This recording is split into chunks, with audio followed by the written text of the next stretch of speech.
Time to splashdown, 13 minutes, 10 seconds.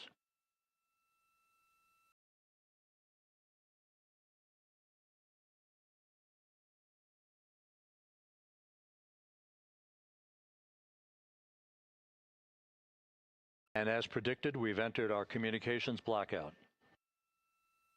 This will be a 6-minute blackout period. No voice, no data from the crew.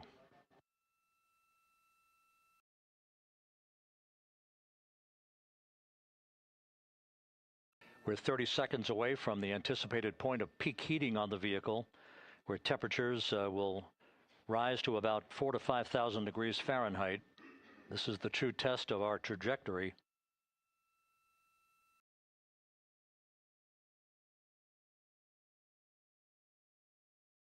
And from the G5 aircraft in the vicinity of the splashdown zone, this view of integrity. So that pinpoint of light shows the vehicle as it enters the period of peak heating in the Earth's atmosphere, the first tug of gravity being felt by Integrity's astronauts since their launch back on April 1st.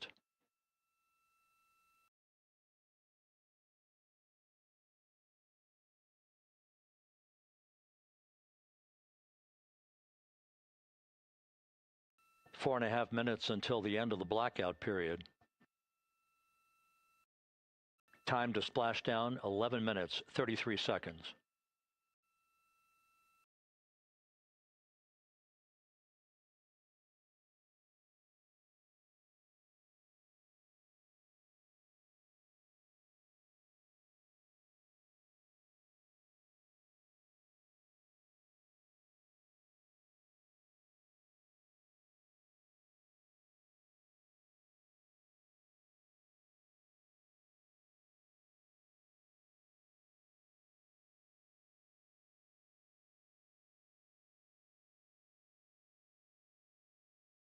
The landing and support officer reports that the P3 has acquisition on Integrity.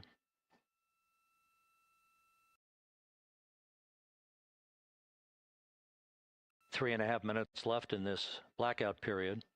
This is a visualization of the plasma buildup around the spacecraft and the repelling of that heat on Integrity's heat shield.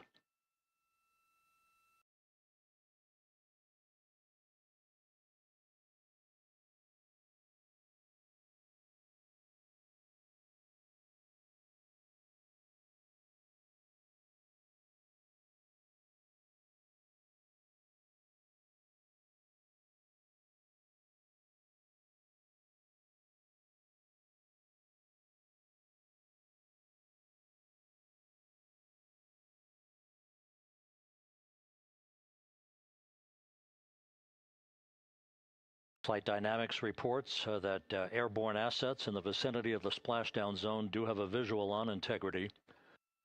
Still 2 minutes and 40 seconds left in our blackout period. Time to splashdown, 9 minutes, 35 seconds.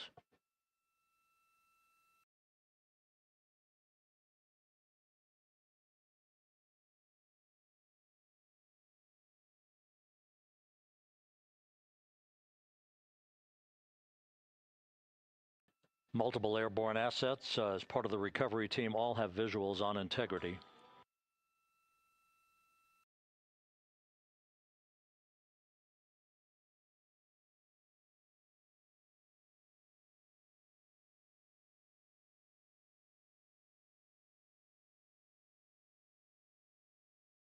And the WB-57 flying in the splashdown zone also has a visual. And the Navy helos also have visuals.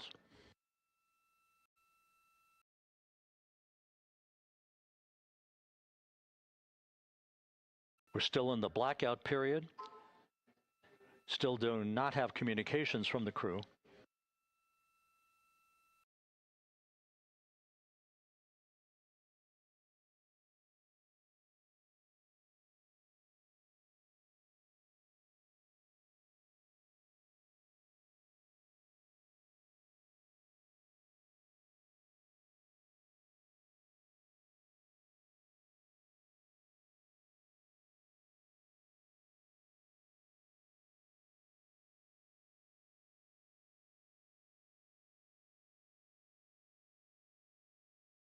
We're standing by for communications from the crew. We should be out of the blackout period less than a minute from now.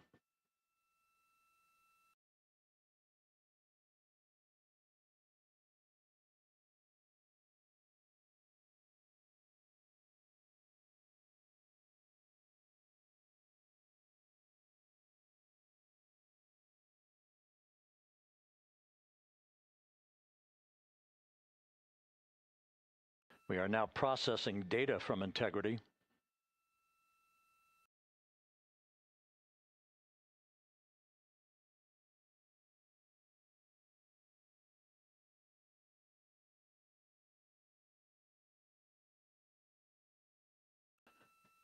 Landing and support officer reports the small boats are en route to the splashdown target zone.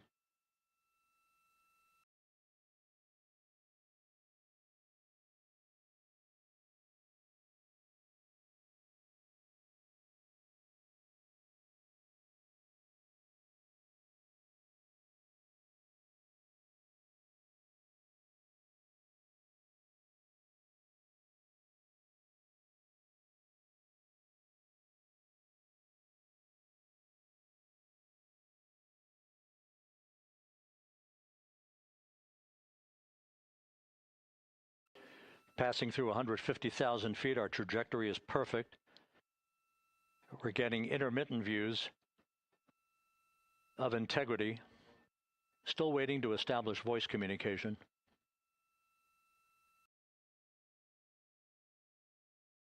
Integrity, Houston, comm check, post-blackout. Houston, Integrity, we have you loud and clear. Your trajectory is nominal, and your recovery teams have visual. Guidance looks good. No action for the enabled internal camera controller fail. Big cheers from the viewing room here in Mission Control as voice communication reestablished with Commander Reed Wiseman. For America and a waiting world, Integrity is 5.5 minutes away from coming home.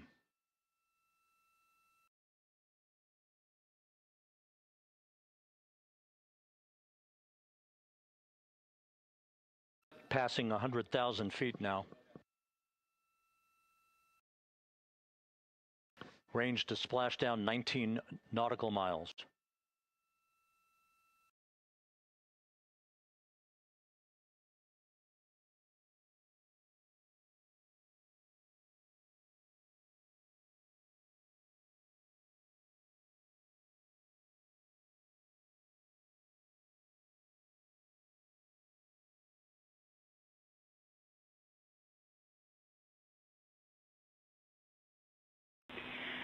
Integrity, impact to the camera controller fail is no cab 1 views of the chutes.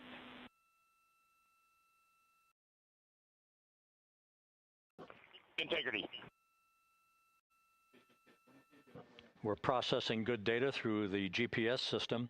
A good view of Integrity, time to splashdown 4.5 minutes.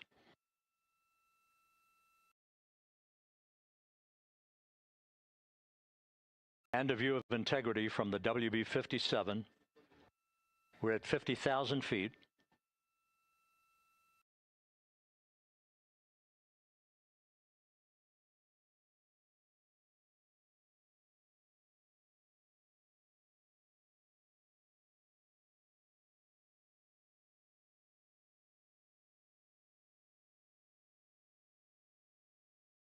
The pyros are armed for forward bay cover jettison.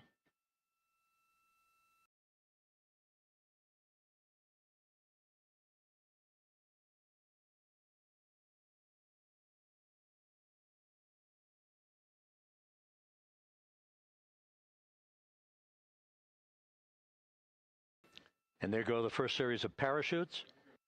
And we're on drogues. And Houston, we're visual 2 drogues out the window. 2 good drogue chutes. Next up. We copy, we see them. Next up, the deployment of pilot parachutes that will pull the main chutes out. Time to splash down 3 minutes and 10 seconds.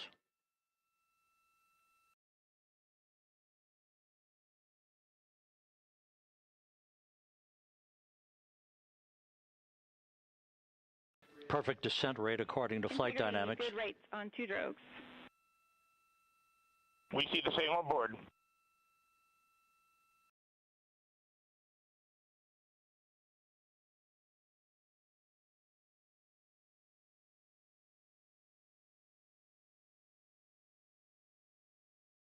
Passing through 10,000 feet, still on drogues.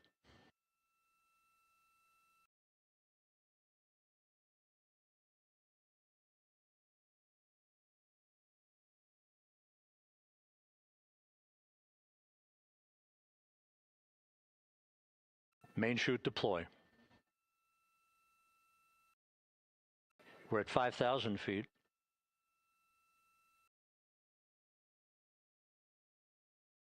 Search and recovery beacon has been activated on integrity. And we have 3 good main chutes. Good 3 main chutes, good reefing, good descent rate. Good rates, and we see 3 good-looking parachutes.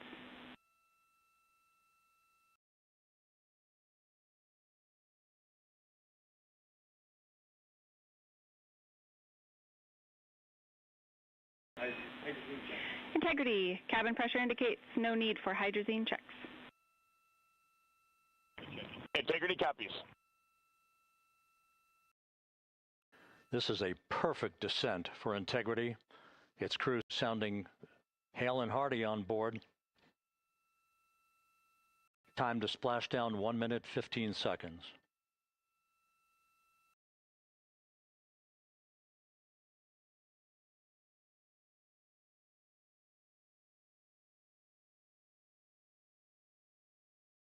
Integrity about to complete a journey spanning 694,481 miles from its launch from the Kennedy Space Center back on April 1st, and a trip around the moon.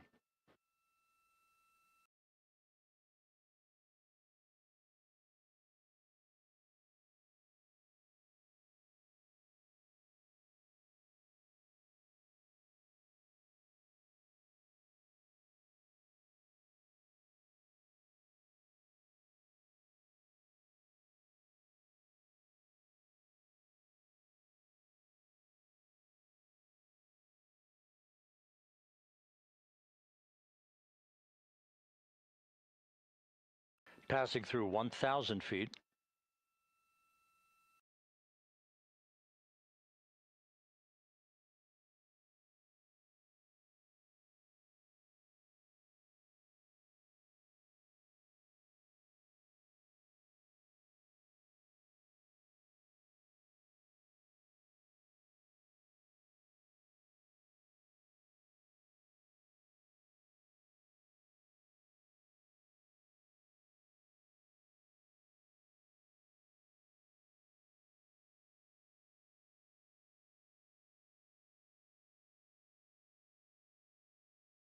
Houston Integrity, splashdown, sending post-landing command now.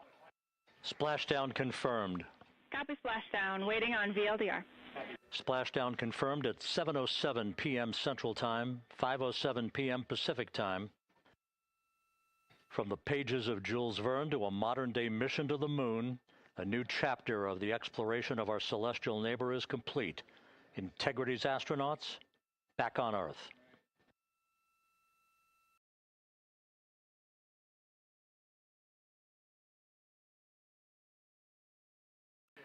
And the landing and support officer reports the vehicle is stable 1.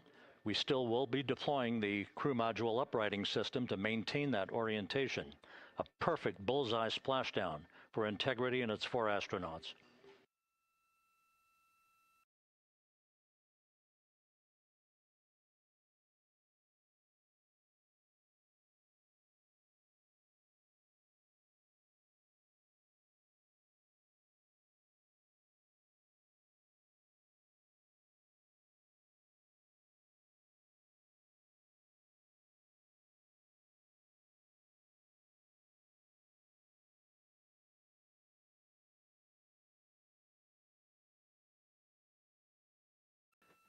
The unofficial splashdown time, 7:07 and 47 seconds p.m. Central Time. We'll get that refined for you. That would put the end of the mission at a mission elapsed time of 9 days, 1 hour, 31 minutes, 35 seconds.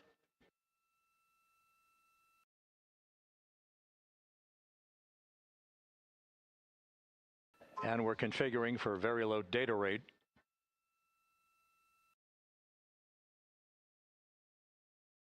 Once again, splashdown occurring in the Pacific, southwest of San Diego at 7:07 and 47 seconds p.m. Integrity Houston, comm check on VLDR.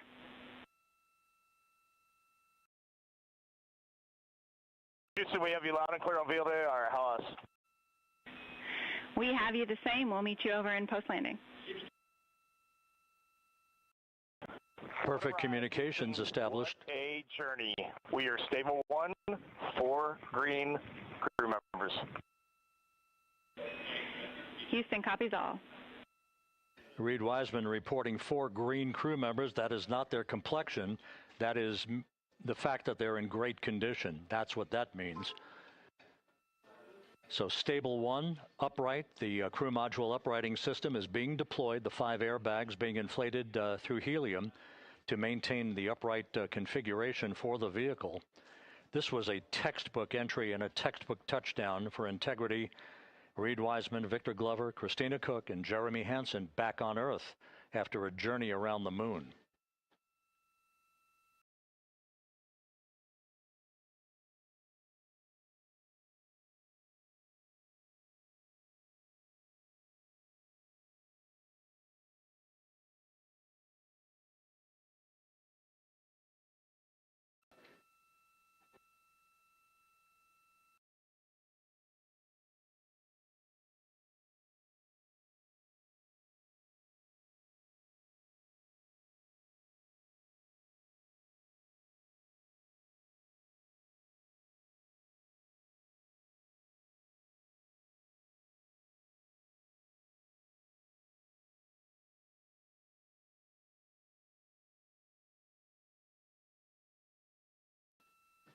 We continue to monitor the functioning of the CMOOS system.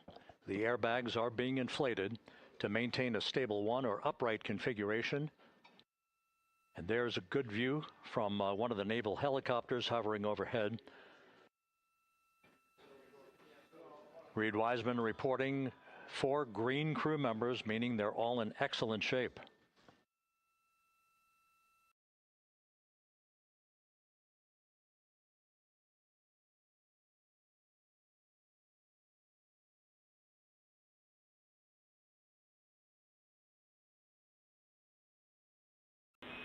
Integrity Houston for SAR beacon and radio. SAR beacon is in for 06, and we're powering the radio now. Go ahead. We see the beacon on. However, the recovery team is not seeing the signal. Your SAR radio uses the same antenna, so you may run into trouble with the radio.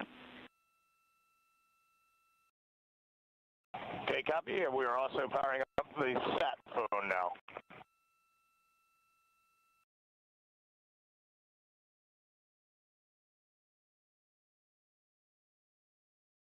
So Integrity is in great shape, and as the crew continues its post-splashdown timelined activities on board, Reed Wiseman once again reporting that all 4 crew members are in excellent shape. And we have 5 inflated airbags to maintain an upright configuration so that the recovery team can now begin a slow approach to the vehicle. Meanwhile, here in the flight control room, Entry Flight Director Rick Henfling is polling his team of flight controllers for the start of powering down the vehicle after a thorough systems check. We have no toxic gases to be concerned about, so the recovery personnel can approach the vehicle, but not until we have powered down the spacecraft. That's expected to take a few more minutes.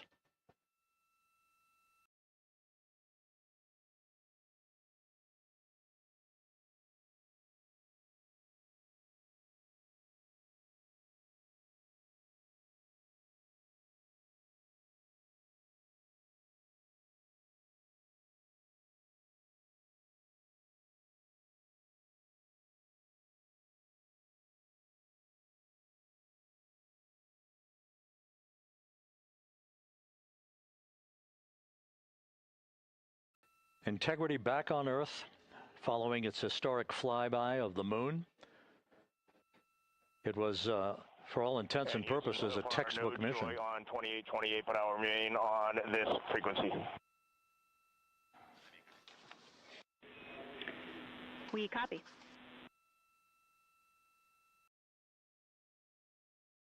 Reed Wiseman indicating some trouble with the SARSAT phone on board, but that's not an issue. What is more important is that the vehicle is solid. No issues as we begin the power down of the vehicle to begin the recovery process.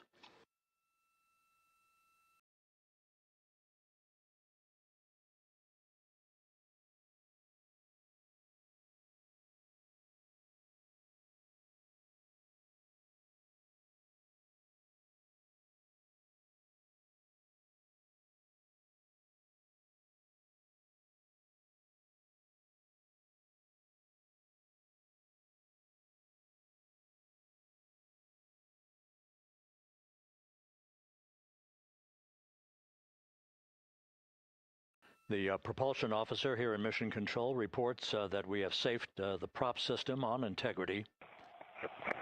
Can you say again, that was very weak and broken?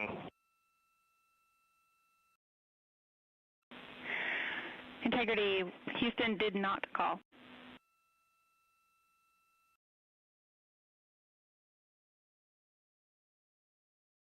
Copy that, Houston. It might have been on the SAR radio. Stand by.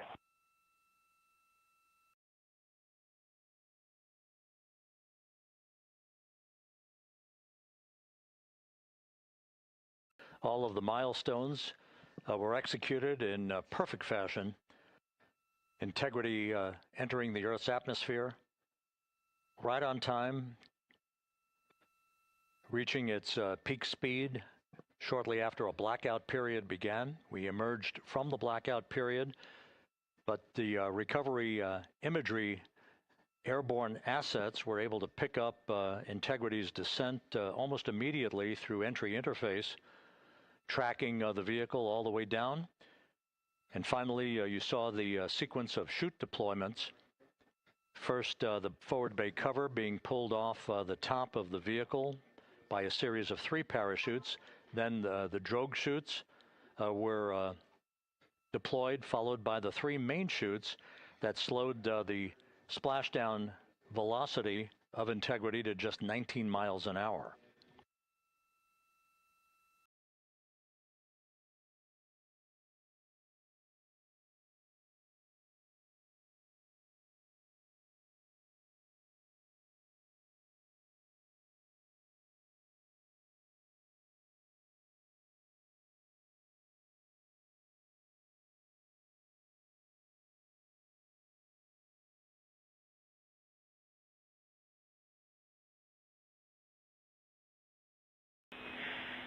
Integrity, Houston, with no joy on SAR and SAT phone, we'd like you to command an additional 15 minutes for a total of 30-minute power down delay.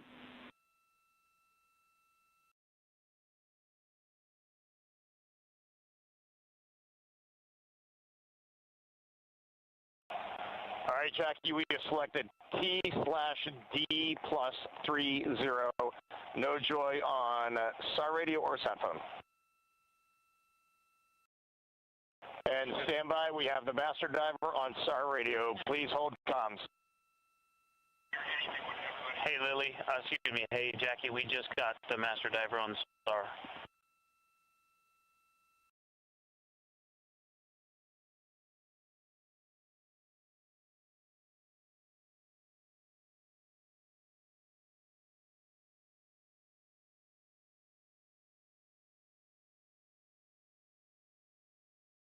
A good view of one of the fast boats. Integrity, Houston, if you are happy with your comm with Master Diver, you can go back to the 15-minute power down. Okay, stand by. Yeah, we'll confirm here in a second.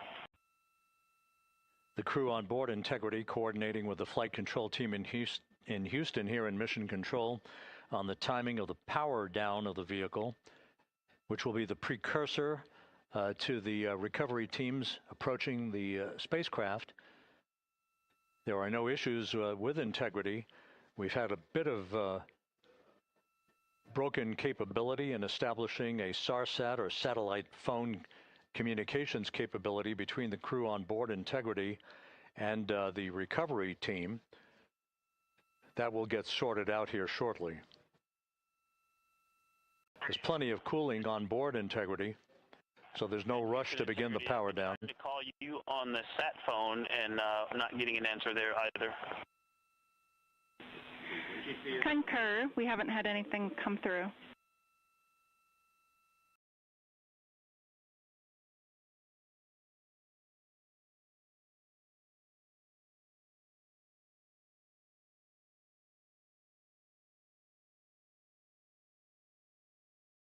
In Houston, if you could relay to recovery that we hear them, but it does not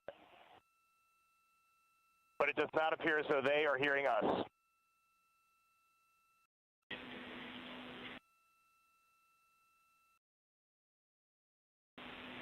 Houston copies, and Reed, just to confirm, you are pushing the PTT on the radio.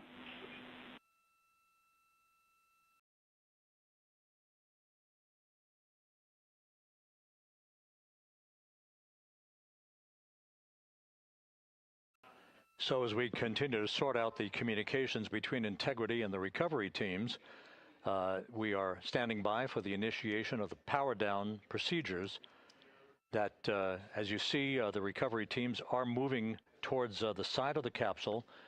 The next major event will be the erection of that large inflatable raft called the front porch.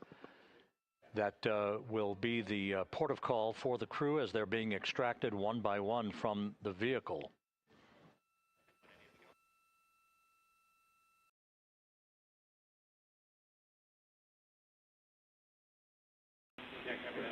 Integrity Houston, for sat phone, we are going to attempt to call you.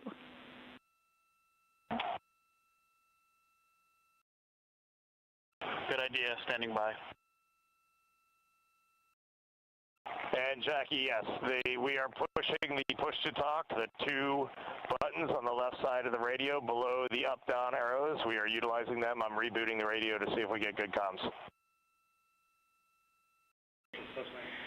Okay, we copy all, and just to confirm, you are seeing that you're touchdown plus 3030 for power, correct?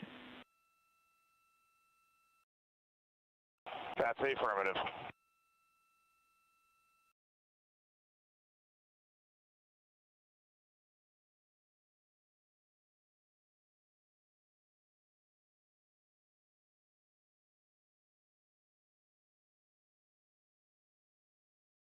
We are trying a backdoor approach to have mission control here call the crew on their satellite phone.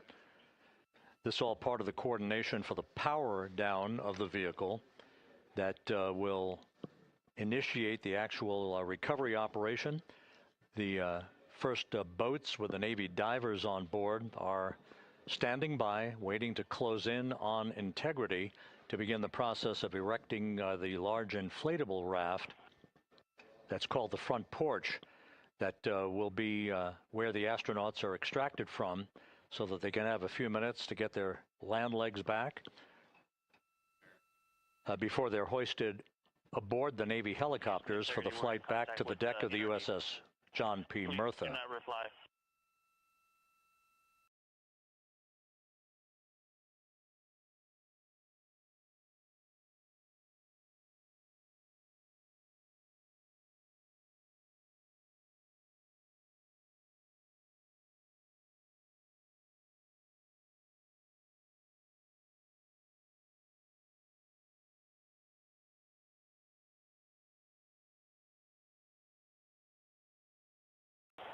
And Houston, please don't reply. NRD, very weak,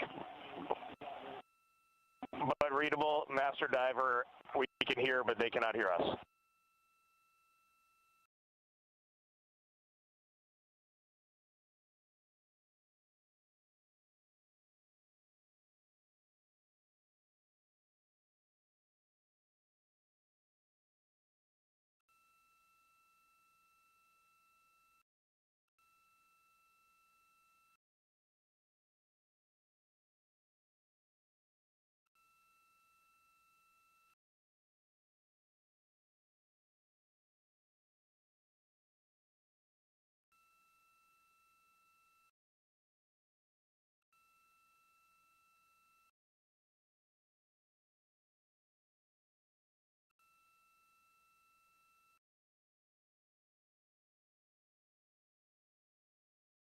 And Houston on OE1, is there any chance to tie us into NRD?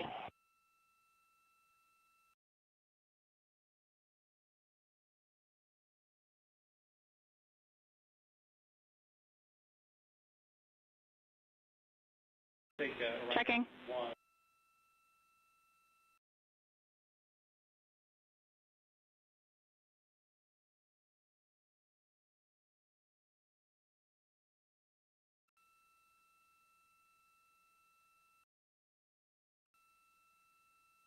This is Mission Control, Houston. While we stand by for the establishment of communications between Integrity and the recovery team that is basically standing by very close to the spacecraft, we're going to go to the deck of the USS John P. Murtha, where Megan Cruz is standing by with Administrator Jared Isaacman.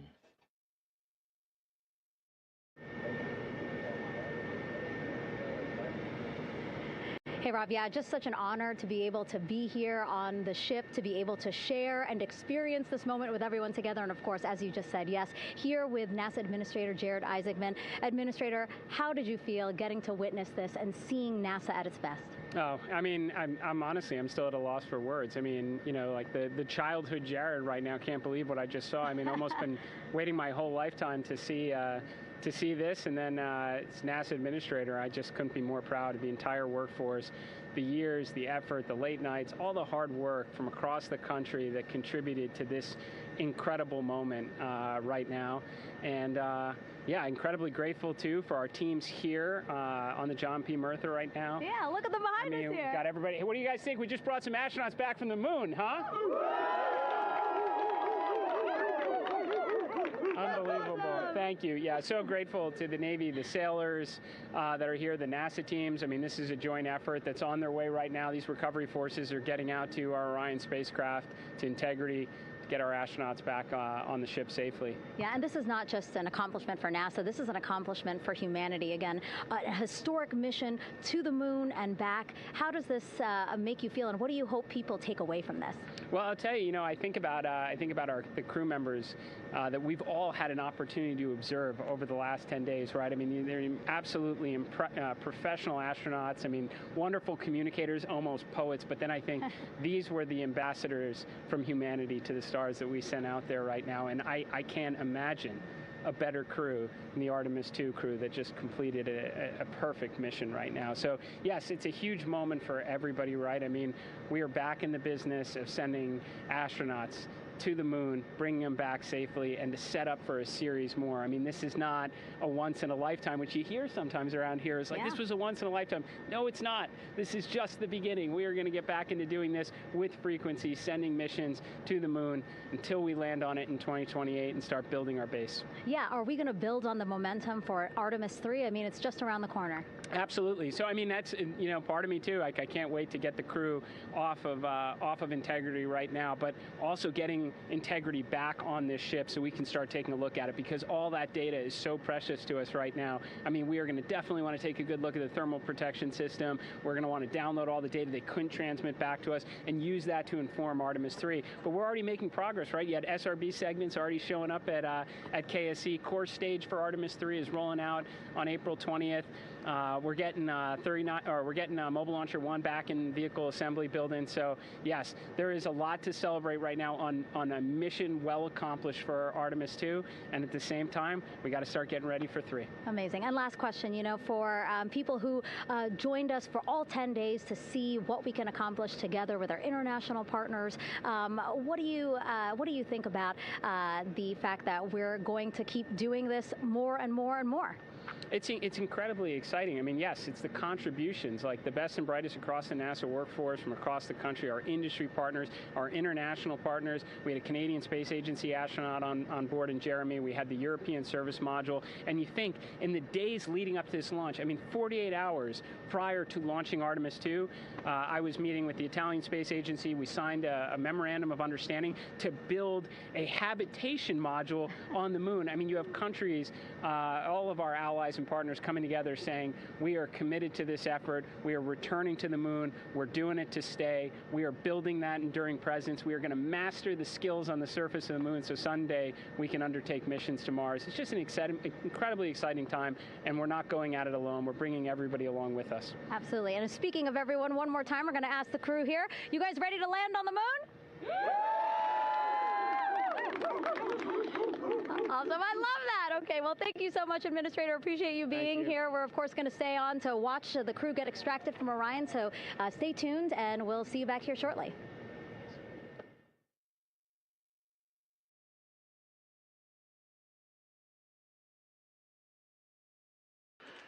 Thank you, Megan, and thank you, Administrator Isaacman. We are in the process of working to establish that communications link and to establish the procedures that will lead to the power down of the spacecraft, which is gently bobbing in the Pacific following a bullseye touchdown that occurred at 7:07 p.m. Central Time, 5:07 p.m. Pacific Time, 2.5 hours before sunset in the Pacific southwest of San Diego. We have once again heard from the crew during that interview opportunity with the administrator, and we have 4 healthy crew members on board.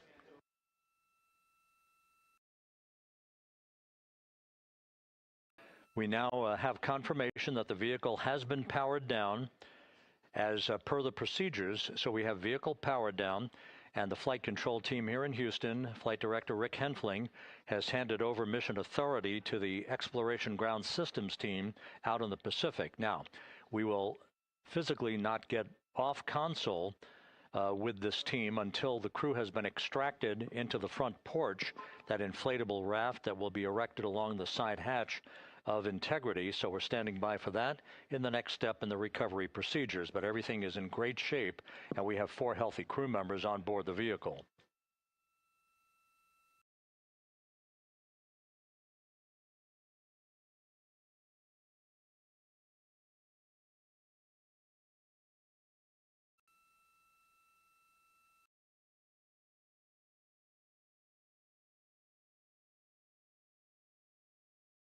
All of the entry events went by the book, no issues, perfect trajectory for Integrity that was culminated with one final raise burn to improve the angle of attack for the vehicle as it entered the Earth's atmosphere. All of that flight dynamics computation worked like a charm.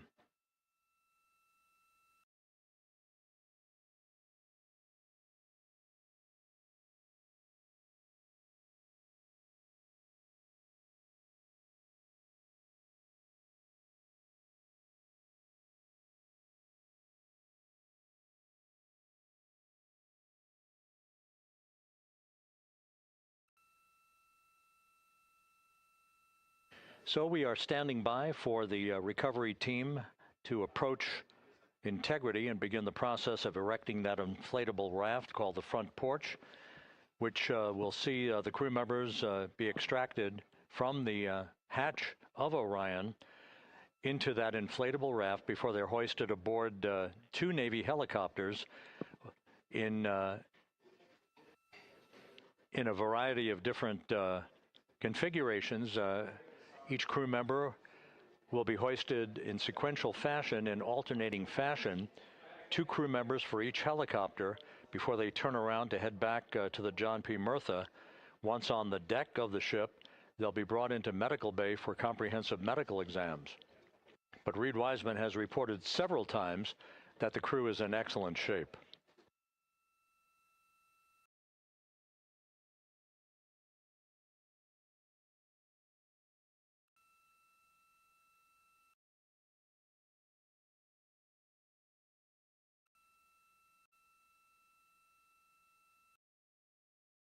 So just to recap, it has been some 26.5 minutes since the splashdown of Integrity in the Pacific. The vehicle is in excellent shape. It performed like a champ all the way down through the Earth's atmosphere. All of the vehicle functions were checked off in excellent trip hammer fashion. The parachutes all deployed as planned. Splashdown occurring at 7:07 p.m. Central Time, 5:07 p.m. Pacific Time.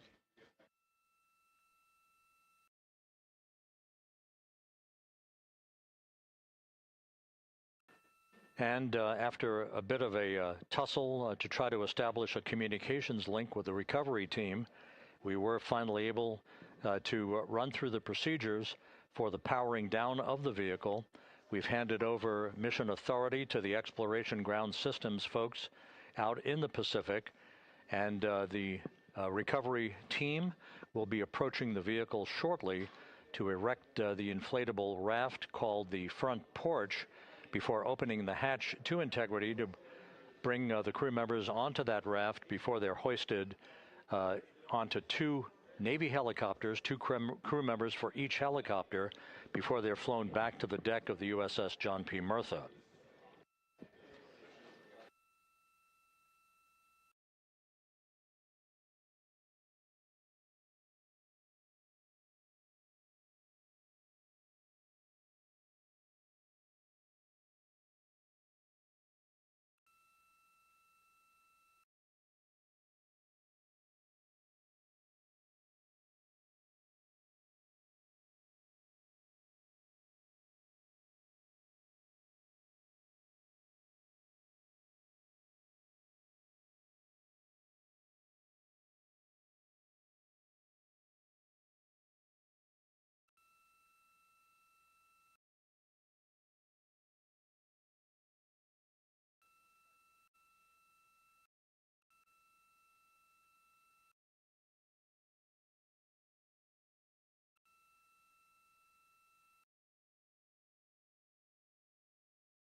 This is Mission Control Houston. After talking to the flight dynamics folks, we have a bit of a refinement on the splashdown time for you. Their computation shows a splashdown time of 7:07 and 27 seconds p.m. Central Time, 7:07 and 27 seconds p.m. Central Time.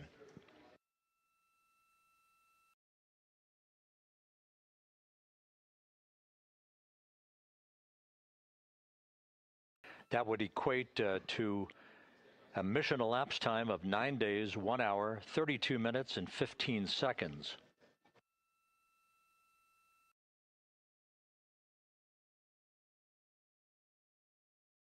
Once again, from Flight Dynamics, a splashdown time of 7:07 and 27 seconds p.m. Central Time.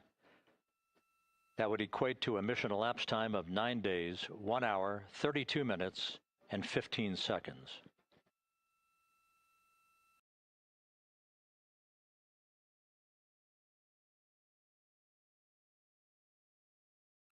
Reports from the Pacific indicate that the recovery team, in communications with the crew aboard Integrity, that the crew remains in excellent shape as they await the approach of the team for a final hazard gas evaluation before they move to the side of the vehicle to erect the inflatable life raft called the front porch.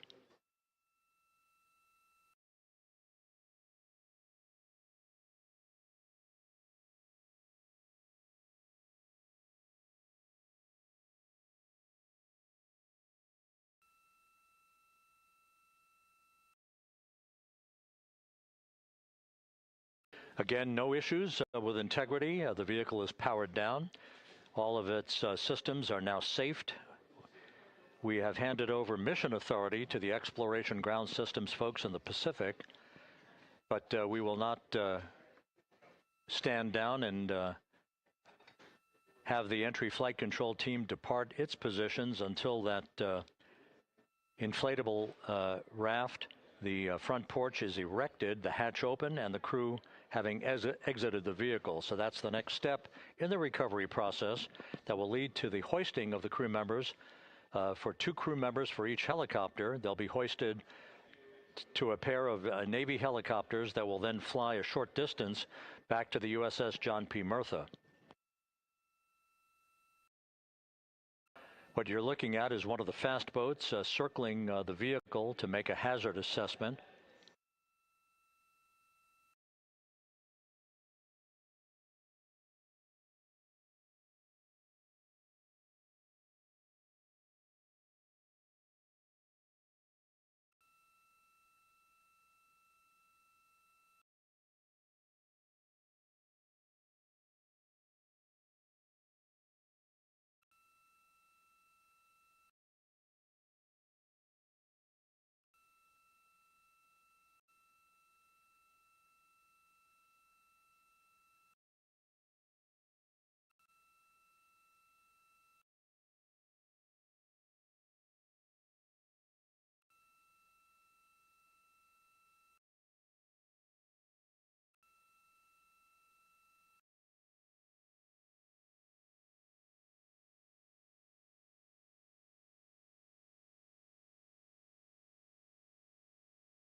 This is Mission Control Houston. Once again, you're watching the initiation of the recovery of the Artemis crew aboard Integrity.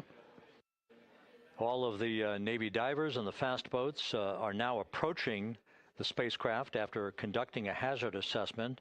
The vehicle has been powered down. Entry Flight Director Rick Henfling now waiting for the life raft, the front porch, to be erected along the side of the vehicle so that the hatch can be opened and the crew members extracted from Integrity, soon to be hoisted one by one into a pair of Navy helicopters for a short flight back to the deck of the USS John P. Murtha.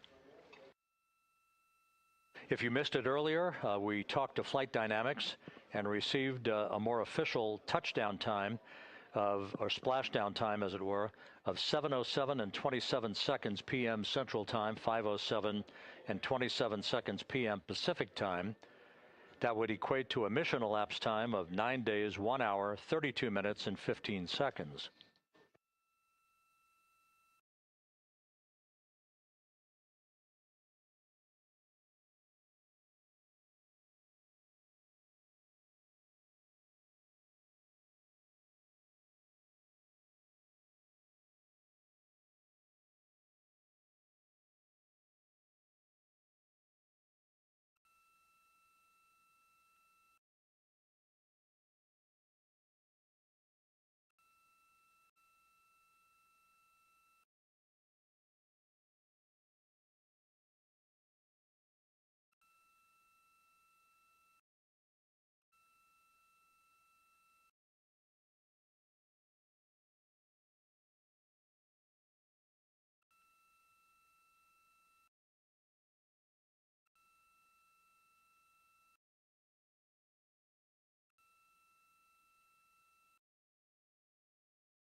Continuing to get excellent views from the imagery assets out at sea in the Pacific of Integrity. We continue to get good reports from the landing and support officer, who's in contact with the recovery team, that the crew is in excellent shape, no issues. They're just currently biding their time, waiting for the front porch to be erected. We have no hazardous hazard gases and no hazardous situation with the vehicle. It performed perfectly all the way down from entry interface to its splashdown in the Pacific at 7:07 and 27 seconds p.m. Central Time. And as you can see, the first phalanx of recovery personnel now pulling up alongside of Integrity.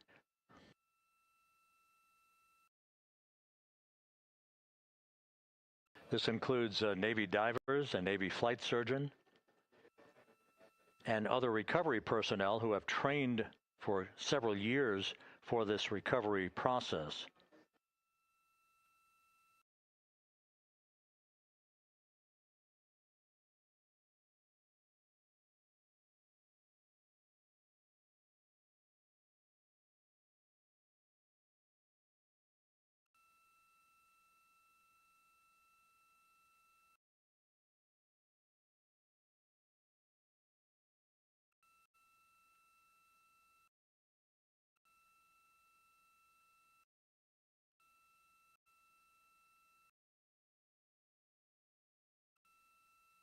At this hour, some 41 minutes following splashdown, The vehicle has been powered down. There's no hazardous gas emanating from the vehicle. That's why the first team of recovery personnel has been able to pull alongside Integrity.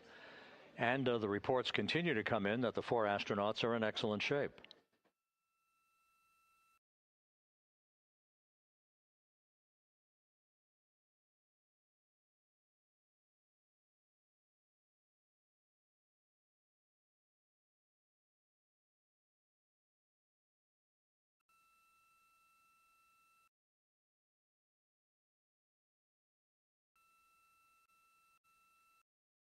Yes.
This is Mission Control Houston, continuing to watch the initiation of the recovery of Integrity's astronauts.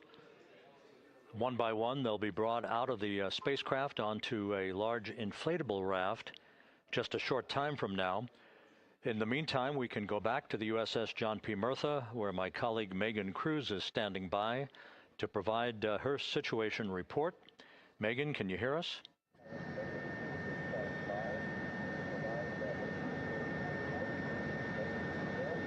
Hey, Rob. Yes, I can hear you. Thank you. Yeah, we're back here on the bow of the recovery ship where there are still plenty of people peering out into the water. We are not very far from the action everyone is seeing on their screen now. The Orion spacecraft, Integrity, in the ocean, surrounded by a number of recovery boats.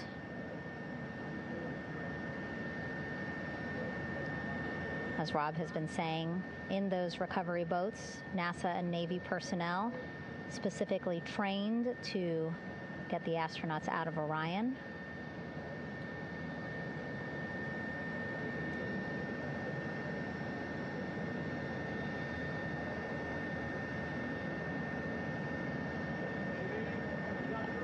In some of our wide shots, you can probably see that there are 6 boats out in the water. More than 40 people out in the water right now on those boats.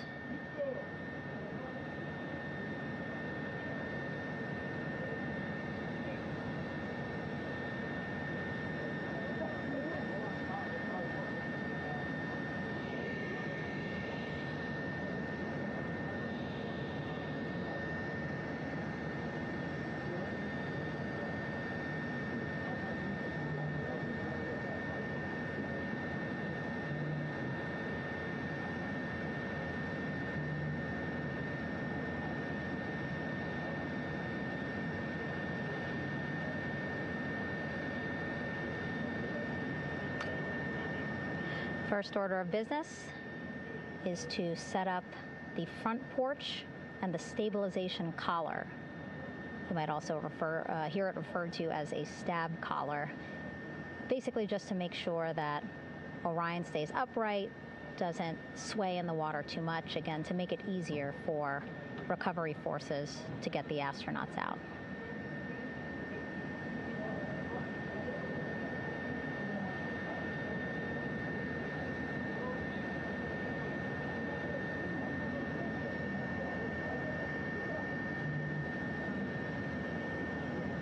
Again, we splashed down in the Pacific Ocean just after 5 p.m. Pacific time here. It's a requirement by NASA to be able to get the crew out of Orion within 2 hours of splashdown. So doing great on time so far. Plenty of time. No rush either. I was speaking to NASA flight surgeon Rick Schuring earlier in this broadcast, and he said to me, no rush to get the crew out. Just want to make sure that they're feeling good, and whenever they're ready to take their step out of Orion and onto that large raft, the front porch, folks will be ready.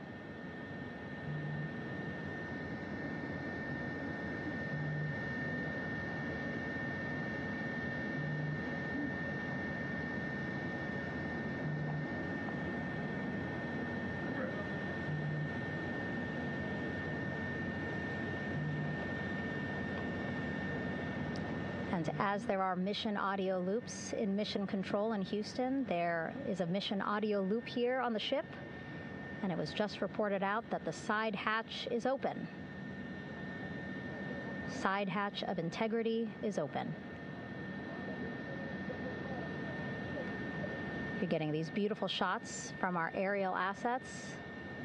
The ship itself, where I'm on, just 3,000 yards away.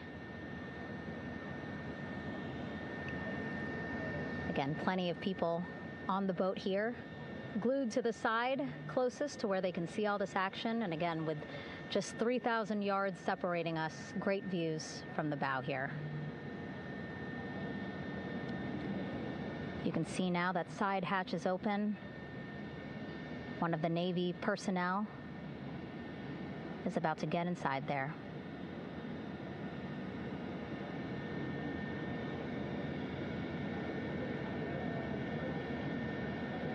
In they go. In total, 4 will go into Orion. So it'll be a little bit of a tight squeeze, but the goal is to have a recovery personnel with each astronaut assessing them.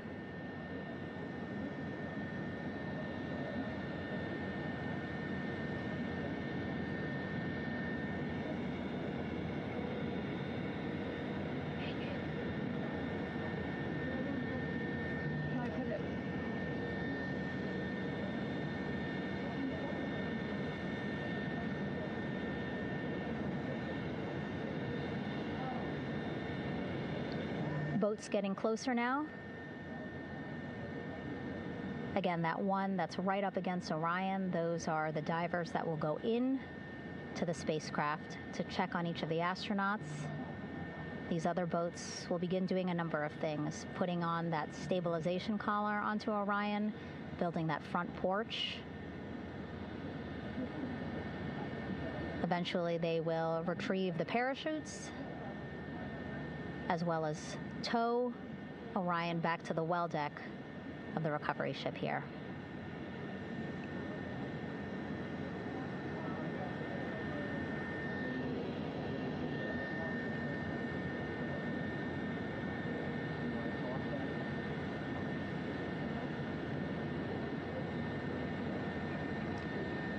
And so as we wait for the Navy and NASA personnel to get their assessment of the crew inside of Orion, why don't we toss it back to Rob for an update?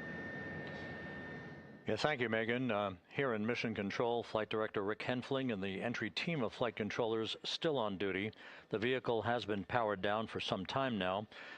There are no hazardous gases emanating from Integrity. That, of course, allowed the recovery personnel to approach the vehicle and then open the hatch to begin the initial medical assessment of the crew, as you just indicated. Now we're standing by for the erection of that inflatable raft, the front porch, alongside of the vehicle that will enable the crew to be extracted one by one onto the raft, have a moment or two to get their land legs back before they're hoisted into 2 hovering Navy helicopters, 2 crew members for each helicopter, for a short flight back to the deck of the USS John P. Murtha.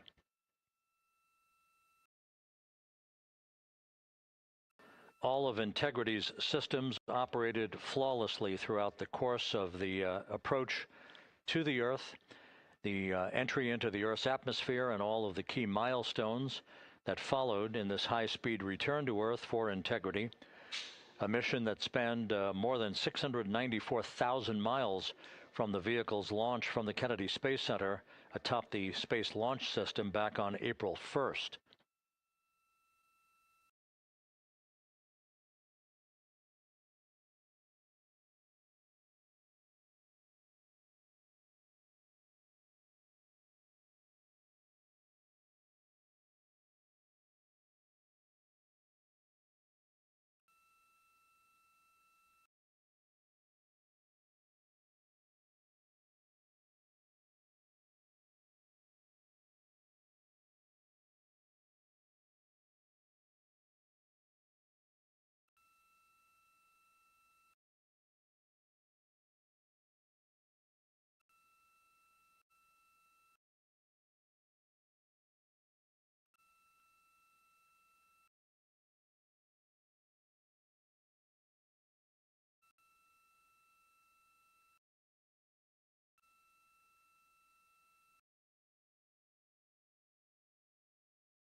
As we mentioned at the top of the broadcast, the last time that the Apollo program saw a splashdown in the Pacific was Apollo 17 back on December 19th, 1972. So for the first time in 53 and a half years, we have reenacted that with the arrival of Integrity's astronauts as they flew around the moon in that historic lunar flyby that began with a trans-lunar injection burn that took them out of Earth orbit following 24 hours of a high Earth orbit trajectory. The high Earth orbit trajectory enabled flight controllers here to have a full 24 hours to evaluate the systems on Integrity and the condition of the crew before they would commit to flying to the moon.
With the side hatch of Orion having been opened to set the stage for the erection of the inflatable life raft, known as the front porch, to be erected alongside the spacecraft for the extraction of the crew.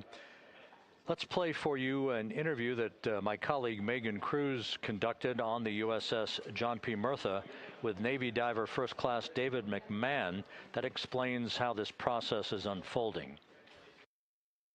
Okay, Davey, so you and some of your team, one last look over of the stabilization collar, correct? Yes, ma'am. Okay, so what is this stabilization collar? This is what's going to stabilize the capsule out there in the ocean.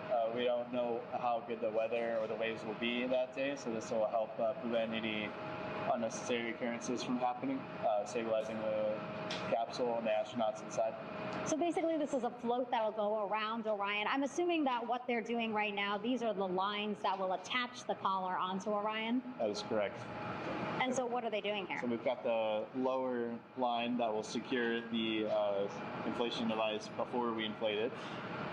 That gives us the go-ahead that it's secure in its space, and then we'll inflate it, and then once that is done, we'll undo all the carabiners and get this orange line on top tied in the same fashion, and then this will be secured to the capsule, and the astronauts can safely take their first steps out of the capsule onto the front porch. Okay, and how long will it take them to set up the stabilization collar? We should definitely be able to handle this in under 10 minutes. Okay, wow. And then you just mentioned the front porch. So basically after they set up the stabilization collar, then they set up what's called the front porch here. That's correct. Okay, and what's the front porch? Front porch is basically a bigger waiting room for the astronauts to sit in while we wait for the helicopters to show up and grab them. Okay, so the medical team that was inside with the crew, they're going to help them out and onto the front porch? That is correct. And then what happens here?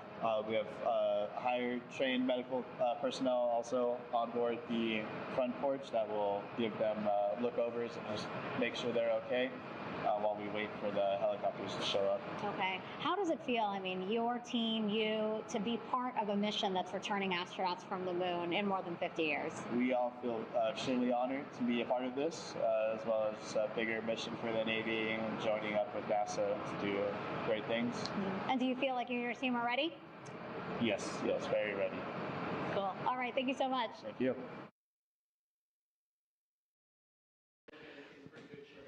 Once again, the recovery operations are continuing out in the Pacific. We shortly should see that life raft, the front porch, erected alongside the side hatch of the vehicle.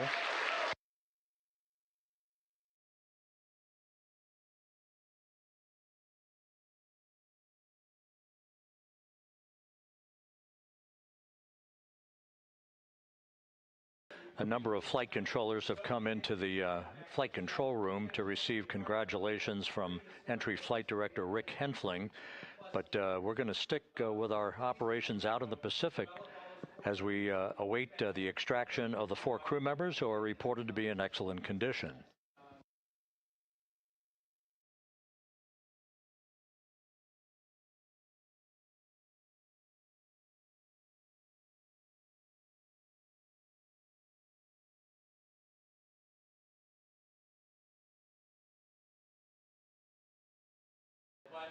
Again, while we stand by for that front porch to be erected alongside of the side hatch of the vehicle, let's go back to the USS John P. Murtha and Megan Cruz. Megan?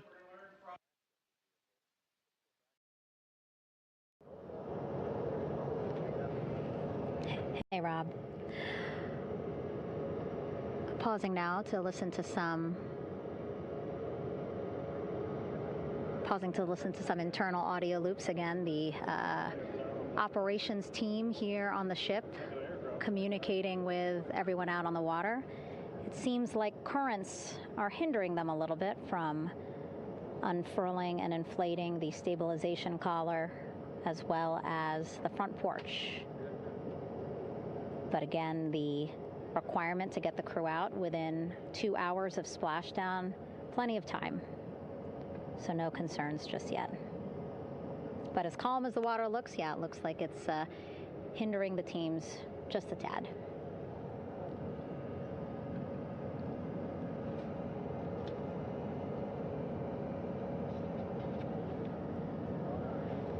You can see in some of our shots that side hatch still open. Again, inside there are now 8 people inside. 4 divers, Navy divers, all with medical training, each assigned to an astronaut each. Making sure that they're comfortable, feeling good.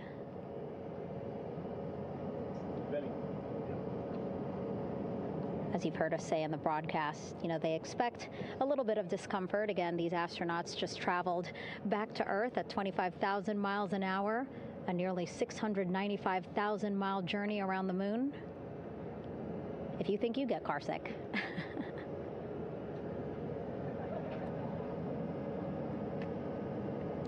Again, 6 boats out there, lots of gear with them, just in case, right? As we said, the crew reported feeling great, but again, all those folks out there in case they weren't, right? NASA is all about making sure we think about every situation that can happen, and so, of course, wanted to be ready in case any of our astronauts needed more medical attention while out there in the water.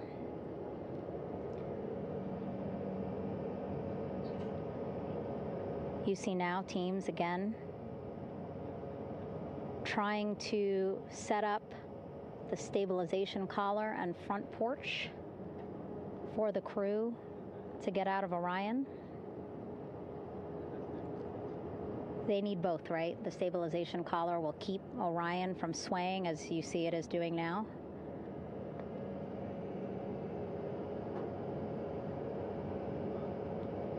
And then they will connect the front porch to the stabilization collar so that the crew can take 2 steps and they will be in the front porch.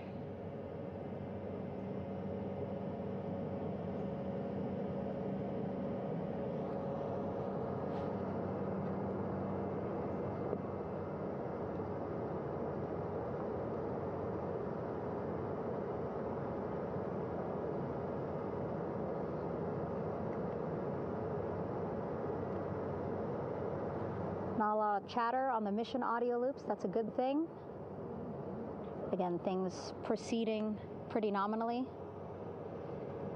even if they're fighting some currents out there on the Pacific Ocean.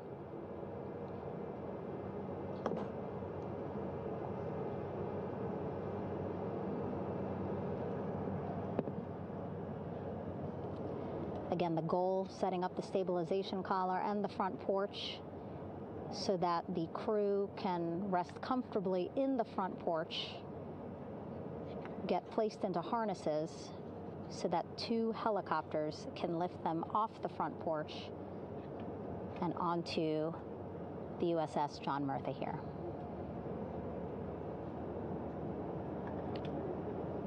The helicopters are going to take turns picking up an astronaut. So again, Helo 1 and Helo 2.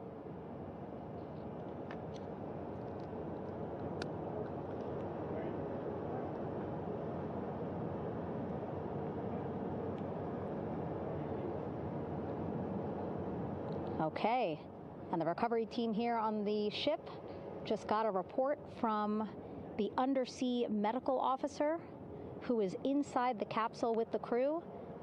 He is reporting all 4 members are green. All of our 4 astronauts, Reed, Victor, Christina, Jeremy, green, meaning they are feeling great, not the complexion of their skin. They are feeling great, happy to be home, and ready to be extracted as soon as possible.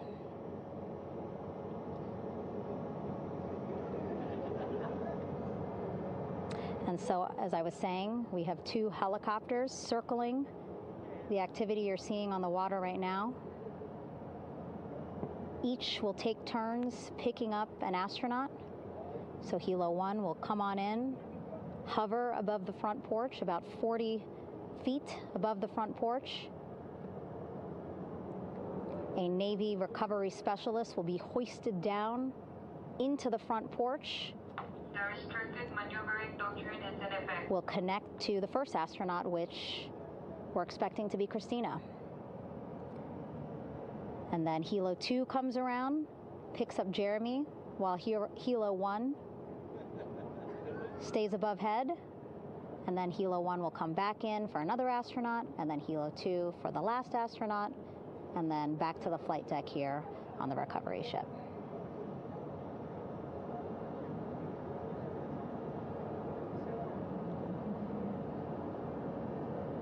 I was talking to Assistant Artemis Recovery Director Paul Sierpinski. He said helos are a much quicker, safer way to get on board. They did actually consider boats, but then if you think about it, longer time, the crew would have to move through more of the ship. This way the helos will give a more direct, quicker route to the medical bay for our 4 astronauts.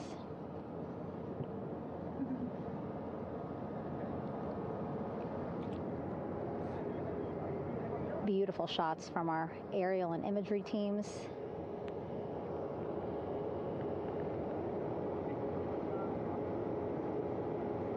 Clouds have dissipated for a clear view from the bow of the recovery ship here.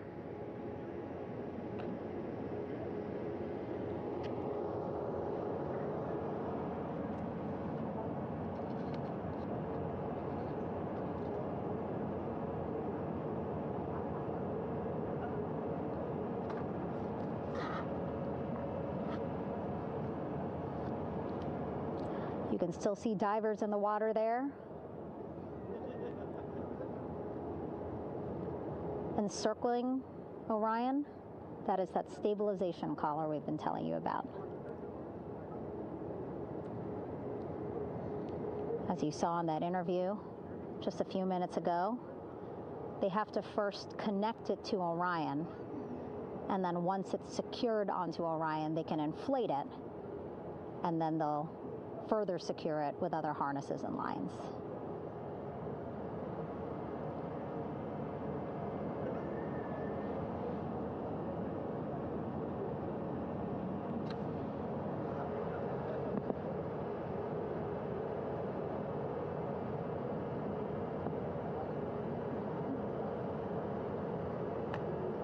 About an hour and 10 minutes since splashdown in the Pacific Ocean here.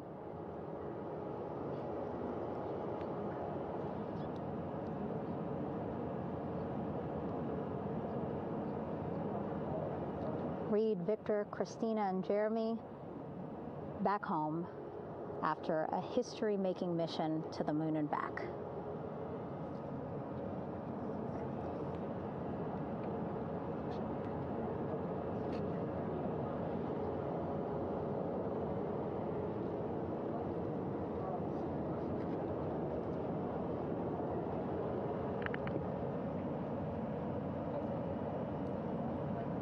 If you missed what we said just a couple of minutes ago, the undersea medical officer inside with the crew in Orion reporting all 4 crew members feeling great.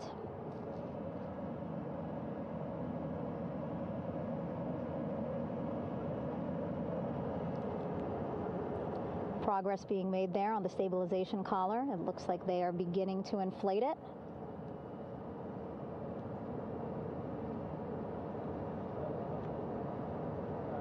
And it looks like they're starting to unfold the front porch in order to get that into the water here shortly and inflate that as well.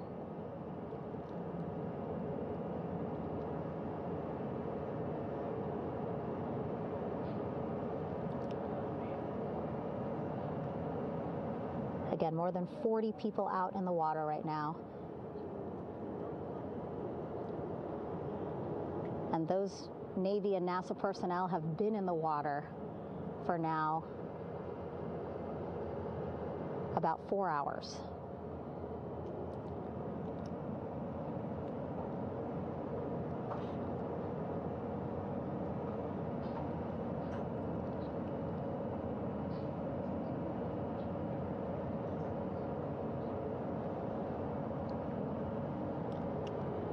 The reason why they had to get out so early is just to stage everything. And actually here on the ship, when there are flight operations happening, you can't have anything else, right? Just because the flight deck can be a dangerous place, so they just want to focus on planes coming and going from the ship, so that's why they wanted to get the boats in the water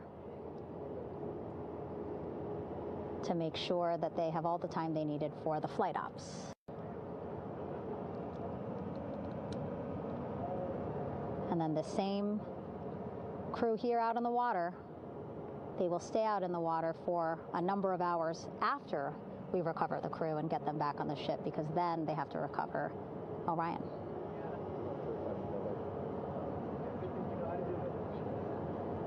All right, that stabilization collar looking good around Orion. We're now seeing some recovery personnel getting on to that collar. Again, they need to further attach it to Orion to make sure that it can really prop up the spacecraft. It's basically lifting it up off of the water just a tad. Again, so it's not so Come off me for a minute.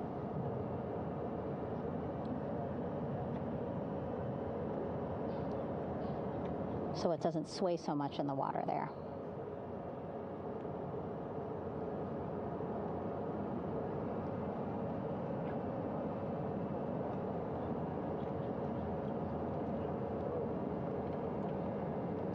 And now that front porch looks like it's nearly fully inflated as well. You can see a much larger surface area.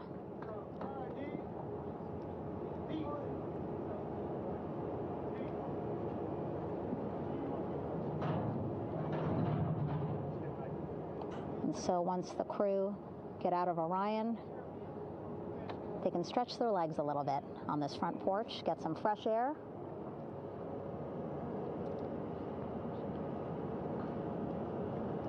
And enjoy this beautiful day here on their home planet.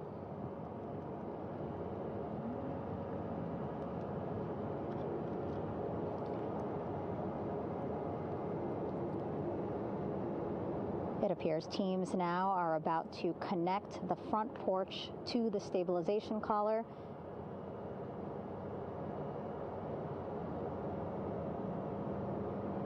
And at that point, when both are secure, we should soon see astronauts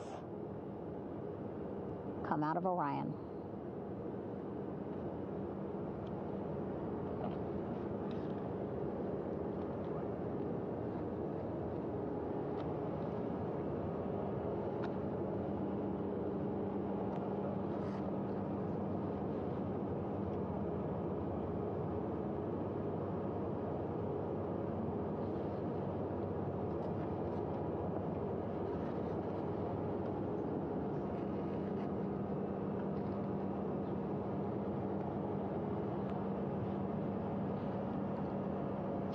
All these views you see also being fed to the Landing Force Operations Center here on the ship.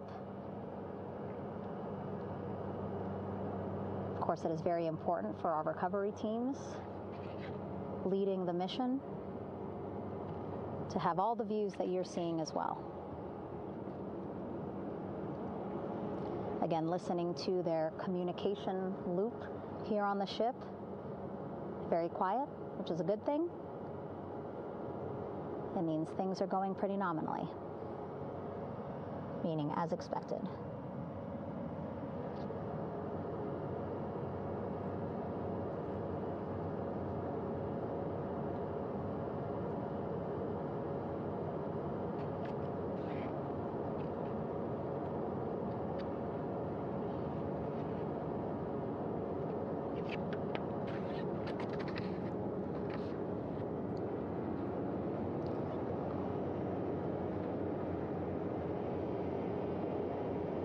Again, all this activity happening just 3,000 yards away from the ship. So that means this will be a very quick flight back on the helicopters for the crew.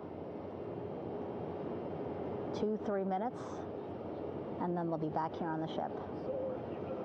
I know.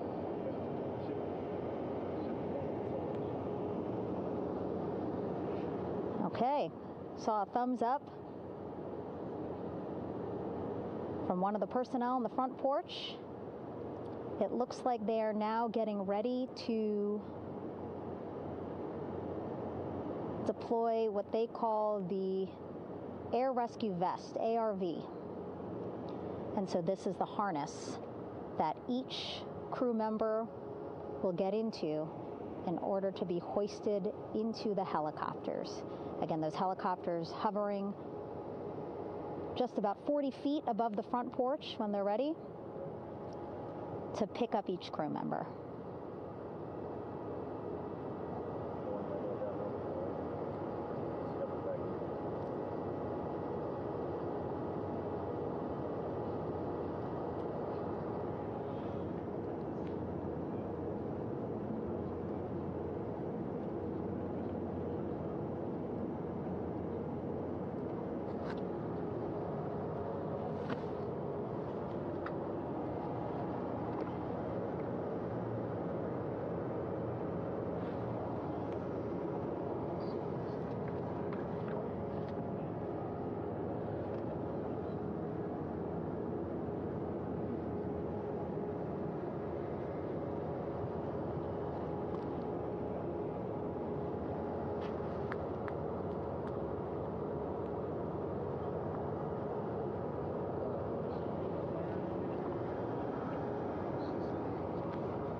This is Mission Control Houston. Behind me, a fairly raucous scene as hundreds of flight controllers have poured into the flight control room here. This is reminiscent of the scene after the final shuttle mission of STS-135, although that was the end of a program. This is only the beginning of a program with the textbook splashdown of Integrity and its 4 astronauts. We're standing by for the crew to be extracted from the spacecraft. Entry Flight Director Rick Henfling invited all of these flight controllers who have contributed to this mission to enter the flight control room to have an opportunity to receive well wishes and to share the mutual glow that exists in the wake of a textbook mission for Integrity. On the front screen here in Mission Control, a sign that says "Welcome Home, Integrity," taking humanity back to the moon, going further, and returning safely to Earth. So all of that jubilation, part of the post-splashdown activities, even as we await the crew being extracted from the vehicle to be hoisted onto Navy helicopters for the trip back to the USS John P. Murtha.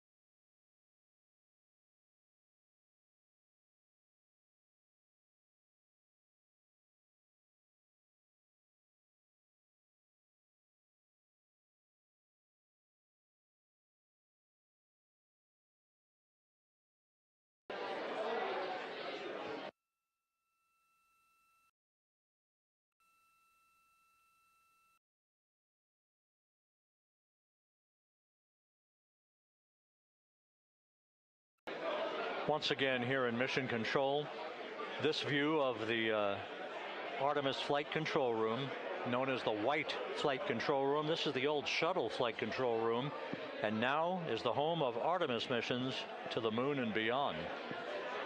Once again, quite a few flight controllers were invited in by Entry Flight Director Rick Henfling to share in the jubilation following the successful splashdown of Integrity. That splashdown occurring an hour and 22 minutes ago, as we stand by for the completion of the extraction of the crew, and ultimately their hoisting onto Navy helicopters for a short flight back to the USS John P. Murtha. Splashdown occurred at 7:07 and 27 seconds p.m. Central Time. I had an opportunity to talk to the head of flight dynamics, Jeff Birch, a moment or two ago. He said the trajectory of Integrity coming through the Earth's atmosphere was so precise, they've never seen anything line up on a ground track like today's entry by Integrity for its splashdown southwest of San Diego.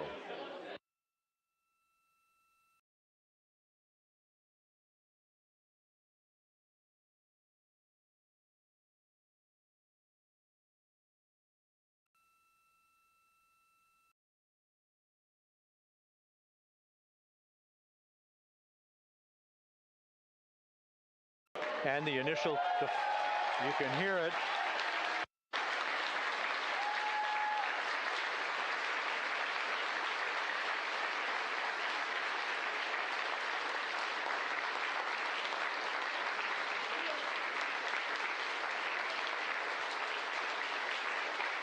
Jubilation here in the flight control room. The first crew member is out of Integrity.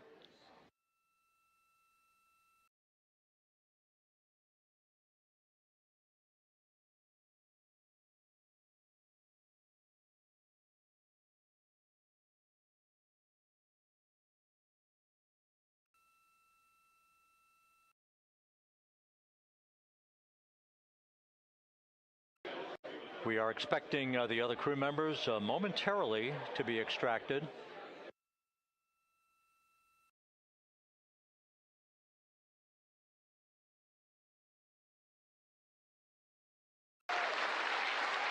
We now have 2 crew members out.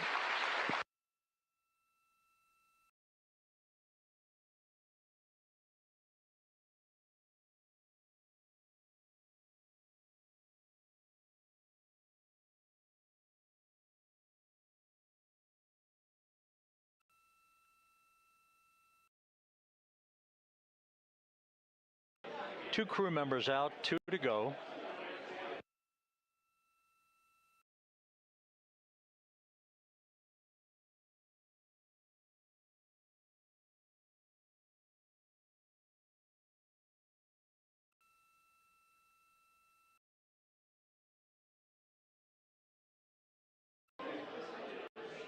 We're about 1 hour from sunset out in the Pacific. Everything continues to go well. Integrity's systems function perfectly during its entry back to Earth. And Reed Wiseman, the commander who will be last out of the vehicle, reported that all the crew members were feeling very well.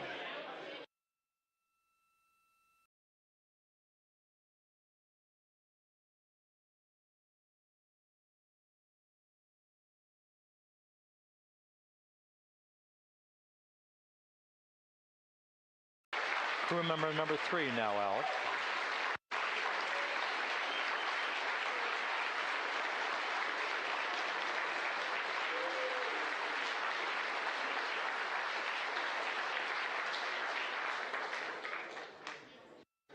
And now standing by for the commander, Reed Wiseman, who will be last out of his ship.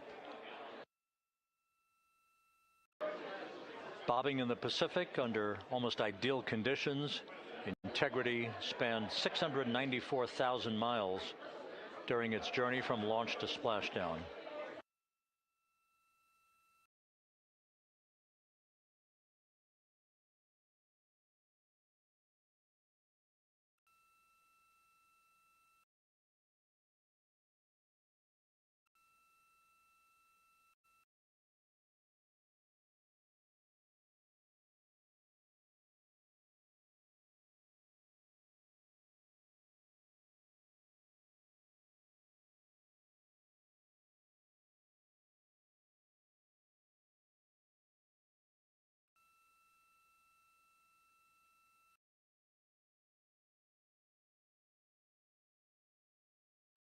And we now have Reed Wiseman out of the vehicle. All 4 crew members now out of Integrity.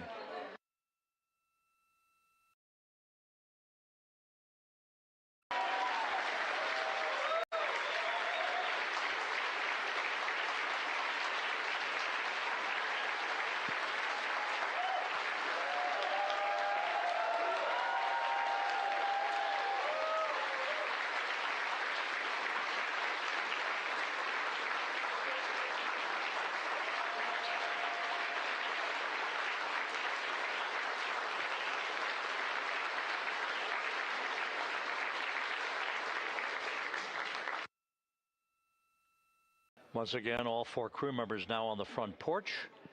And the procedure to begin hoisting them up to these 2 Navy helicopters hovering overhead will begin shortly.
This is Mission Control Houston. The mission is over, but the melody lingers on as jubilation continues here in the flight control room. We should be expecting NASA's Associate Administrator, Amit Kshatriya, to be joining us shortly for a short interview while the recovery operations continue out in the Pacific. So we'll stand by for that. And then we'll turn it back over to Megan Cruz aboard the USS John P. Murtha.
This is Mission Control Houston here in the Artemis Flight Control Room. A number of flight controllers basking in the glory of the successful end of this mission that carried 4 astronauts around the moon on a lunar flyby, and the first test flight of Orion with crew members on board. Splashdown occurring an hour and 32 minutes ago after a flawless descent back into the Earth's atmosphere for the vehicle. Its 4 crew members in good shape, simply enjoying their time right now on the front porch, as it were, the inflatable raft alongside of their Integrity spacecraft. We're expecting Amit Kshatriya, the NASA Associate Administrator, to join us here momentarily for a brief interview before we turn it back over to Megan Cruz aboard the USS John P. Murtha, the recovery ship.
This is Mission Control Houston.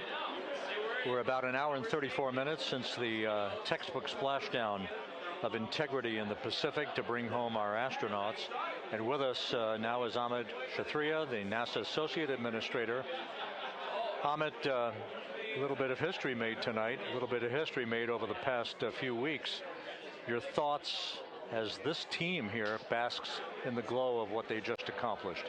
Yeah, Rob, we're here in the control center, and it's kind of overrun with jubilant folks in the Mission Control Houston, as well as engineering, and folks that just want to be here, part of it, as we watch our crew get extracted from the vehicle. And you know, my thought is always about these teams. The team that's in the water right now, pulling the crew out.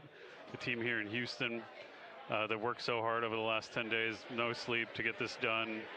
You know, we still have some work to do to get the crew to the med bay here on the ship. They all look great coming out, so hopefully that won't be too long. You know, I think we saw the administrator on the boat too, giving his thanks to the Navy team on the Mirtha, which they're just an incredible group of sailors. I was able to visit with them a couple weeks ago. And then if you pull it all the way back to the workers and the folks that joined the rocket at Michoud, that made the heat shield tiles that held together tonight, that stacked the vehicle in Florida, that integrated the vehicle in Denver, that fired the engines in Stennis, that fired the boosters in Promontory. I mean, this is the entire team, you know, coming together and being tested by the environment that this machine went through, and they did it right. The work was good. They did it right. You've said in a number of briefings, of course, and in other forums that this is just the first step. The cadence has to step up, as the administrator has indicated. Now, it's a little early for the full report card on how integrity did, but did this mission ultimately, from your eyes view, exceed expectations? It absolutely did. I mean, I was waiting to talk about this until we're in the water, and, you know, I think we still have, again, work to do to bring it in and really kind of go through it bolt by bolt and see what we learned. But I mean, so far, given what we learned during the mission and given how we performed on ascent, on entry, you know, I always think about energy in terms of the states that you worry about the most, and every time we put these machines through these incredibly energetic states, they came through. So I'm fairly confident that we made a big step tonight to get us on the path towards the surface. I think the path to the surface is open now. You know, we do have to do all the work, and we'll make sure we talk about that as cleanly as we can. We learned a few things during the mission, but I have to tell you, this was an incredible test of an incredible machine. From an American psyche standpoint, the Empire State Building was lit up red, white, and blue tonight. Our coverage was seen on baseball stadiums around the major leagues. How captivating was this experience for the American people, for the world, in fact, as we returned to the moon? You know, I have not been able to watch a lot of the coverage as we've progressed through the mission. I will tell you just... Tele, Quisqueya. Tele, Quisqueya. La marche à suivre. Et t'es branché. Et te connecté. Tele, Quisqueya.